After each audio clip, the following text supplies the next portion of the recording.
Alright then, let's talk about Konaté, because we've clearly got a bit of an issue going on with him. In recent games, I think in that Man United game specifically, despite the commentators saying that he played really well, I think, to be honest, he probably played both of the people that were attacking from Man United on side for their goals.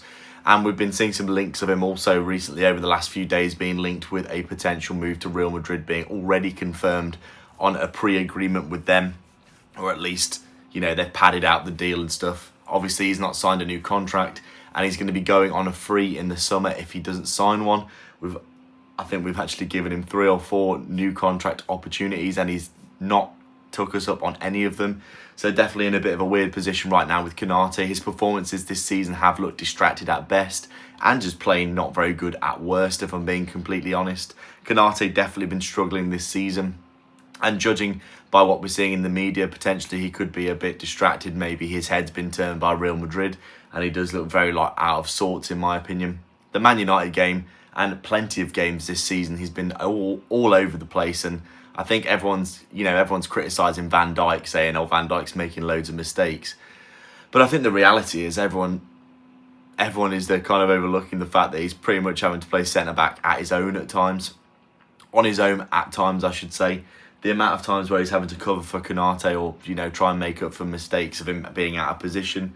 For both the Man United goals, Konaté was playing the attackers onside in those instances, and in reality we could have easily avoided those goals if Konaté had been a bit more aware. If he's going to go 2 yards deep on the cover, then he needs to win the ball. It's as simple as that, especially for when Bruno Fernandes hooked that ball back into the box. Maguire's on the back post with 2 other Man United players who are all offside. And if Konaté was just stepped up rather than being 2 yards deeper than the rest of the back line, they all push up like this, and then Konaté's just stood back here playing the Man United players on side at the back post by the looks of things. And I would say it was an isolated incident, but honestly, Konaté this season has been time and time again making mistakes, giving the ball away in cheap areas, giving the ball away under no pressure at all. The Galatasaray game, I think he gave the ball away about 10 times under no pressure really at all. Overall, he just looked really out of sorts, and I'm not saying that he's alone in this. The whole of the Liverpool team have looked really quite out of sorts over the past 5 or 6 games specifically. This whole season we have been looking a little bit like we're still trying to figure out how the new players fit into the team and getting the best out of everyone. I've been saying for a while that I think Liverpool are going to grow into the season. Obviously going through a rough patch at the minute, 4 losses on the bounce. First time for Arne Slot in his entire career, I think, at the very least in his Liverpool career. And we just look like, despite having a large amount of control in games, we do seem to find ourselves behind quite a lot and having to chase the game. And also conceding late in the last final minutes as well has been a little bit of a theme for Liverpool this season. I think Konaté is definitely a big concern for me. I think Leone, an absolutely terrible miss. I think he could have been playing, to be honest. I'm so gutted about his ACL injury because he looked like a really good player, didn't he? Not going to be back till next year now, probably, so this season completely written off. We've only got Gomez as the cover for centre-back. Honestly, I think Gomez could play.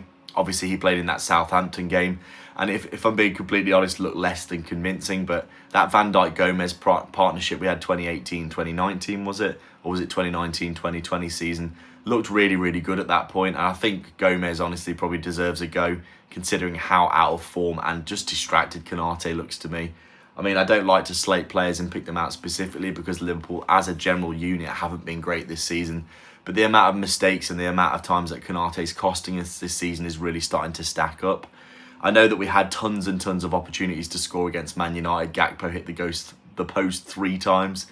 Salah had a golden opportunity that he completely missed, and he still looks bang out of form.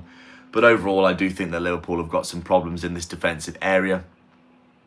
We knew it after the summer transfer window when we narrowly missed out on Guéhi. I think our team would have been absolutely perfect if Guéhi had been signed in terms of the potential players that can play in every position. I know that we've struggled this season in terms of getting the cohesion, but I think that'll come as time goes on. Having 6 or 7 new players in your squad is always going to give you a little bit of a turnover in terms of the quality and in terms of the cohesion of the playing of the football. I think Slot's going to figure it out as the season goes on. Like I said, we may have lost 4 games in a row, but we've only lost them by 1 goal, and 2 of those was a last minute goal, and the Maguire one was like 85 minutes or something. So really, I think, to be honest, if we'd scored a few more goals in these games, everything would be looking very different. there's a different future reality where Gakpo scored all 3 of his goals and we won 4-2 against Man U and it was a non-starter, that everyone was getting slated. But Konaté still would have made those mistakes, and he continues to look, in my opinion, very distracted and just looking like his head's not in it, to be honest. The amount of times where I see him, he'll be like chasing the ball or just looking a bit frantic, out of position, not really like he's in control of situations. Obviously, you're going to be able to cherry pick a few examples out of the Man United game where he did perform well in 1v1 situations, winning the ball back, etc. But he's definitely costed us a few goals in pretty much every game that I've watched him in that I can remember over the past 6 weeks or so since the season began.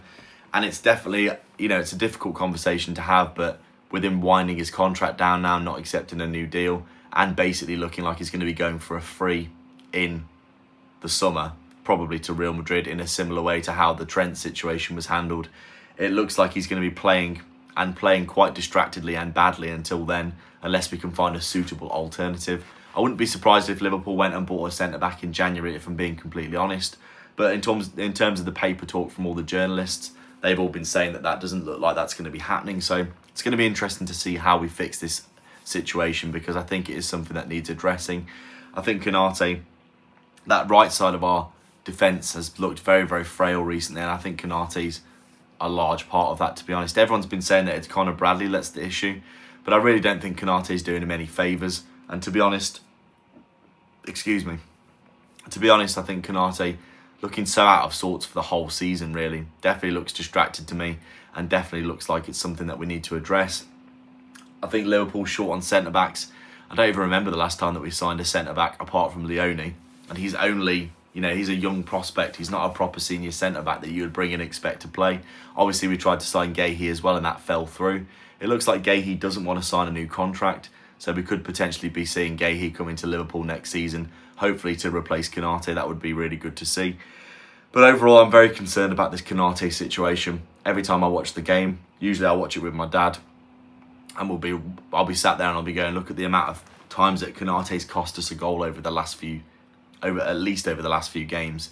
He's looked very out of sorts, very out of position a lot of the time, and just in general not looking like the solid force that he did last season.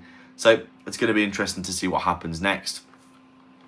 And let's not forget, last season, Konaté's covering for Trent, who, in fairness, was not a right back that was defensively minded at all. He could obviously do a job in there, but in reality, he was in there for his quality on the ball, his potential to play through, his potential for those big, long switches. Obviously, Bradley, much more defensively sound, in my opinion, than Alexander Arnold ever was. But in reality, it looks like, to be honest, Konaté last season was totally fine covering for Trent, and now he's got Bradley, who's actually been probably a bit of a better defender, and he seems to be performing worse. So I don't think it's because he's having to cover more ground. I think, to be honest, it just looks like he's really out of sorts and distracted. And I'm not saying that Konaté is the only one. A lot of Liverpool players have looked like this season, but I really do think if he's going to keep costing us games, then we have to look at trying someone else in that position. It's a similar story with Salah, if I'm being completely honest. He's really, really underperforming at the minute, and if he keeps on missing big opportunities like he has been, in my opinion, I'm thinking, how long until he has a few games on the bench?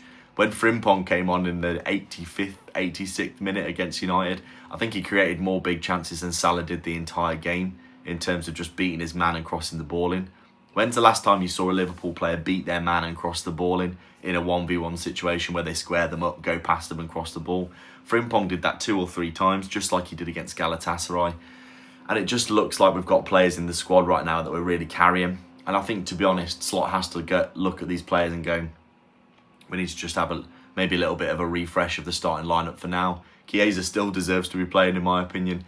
Gakpo obviously has been a little bit out of sorts recently, but definitely provided some interesting opportunities versus Man U. But anyway, I digress. This Konaté situation for me has been dragging on now for a little while. There's no contract being signed. He looks out of sorts in general. And I think if he's going to keep playing in this kind of vein, then he definitely deserves a ride at the bench for a few games, in my opinion. Play Gomez in that position and just see how things go. Because right now he looks out of sorts to me, and I think he's costing us games. So let me know your thoughts down below. This is what I think about Konaté at the minute. Like and subscribe and leave a comment, and we'll see you in the next video. Cheers.